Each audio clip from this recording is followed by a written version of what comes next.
আসসালামু আলাইকুম, কেমন আছেন আপনারা সবাই? আশা করি সবাই ভালো আছেন। আমার কথা হইলো যাইয়া ভাই, বাংলাদেশের প্রশাসন আসল কামের কাম কিছুই হইলে না, মধ্যগুণে মনে করেন এই লোকগুলার ভাও সাজা দিতে আছেন এখন আপনারা। অ্যাকচুয়ালি সাজা খাড়াটা উচিত, কিন্তু আমার কথা হইলে মেয়েরা ঘুরবে কেন?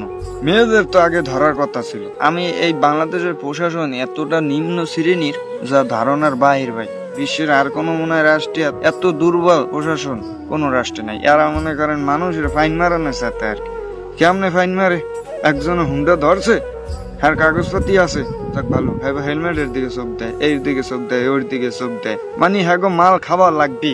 এবার আরেকটা দেখেন আপনারা, এই যে গরিবেরা অটো চালায়, গরিবেরা যে অটো চালায় তাদেরকে কিরকম হেনস্থা করে তারা, সেটা কি কিরকম হেনস্থা করে? যে নাইট ডিউটি, যারা রাইতে ডিউটি করে তাদেরকে কি সরকারে গাড়ি দেয় নাই ডিউটি করার লজ্ঞা? ঠিকই দিয়েছে, কিন্তু তারা তাদের গাড়ি সুন্দর মতন থুইয়ে দেয়, তেলের টাকাও খায়, আল্লাহ দিলে গাড়ির টাকাও খায়, অটো ধরিয়া, মাহিন্দ্রা ধরিয়া, তারপর ওই সিএনজি, তারপর মিশুক ধরিয়া সেগুলোর দিয়ে ডিউটি করে। আর যাদের ধরে তারা যদি না যায়, তাই মালটুস দেওয়া লাগে, সেই মালটুসও তাদের পেটে যায়। তারপর ওই যে নাস্তা খরচ দেয় রাইতে, রাইতে যে নাস্তা খরচ দেয় সে টাকাও কিন্তু কি করে তারা ব্যয় করে না। সে টাকা আসে কোথা দিয়ে? ওই যে কইলাম যে হেলমেট আছে, এই আছে, সেই আছে।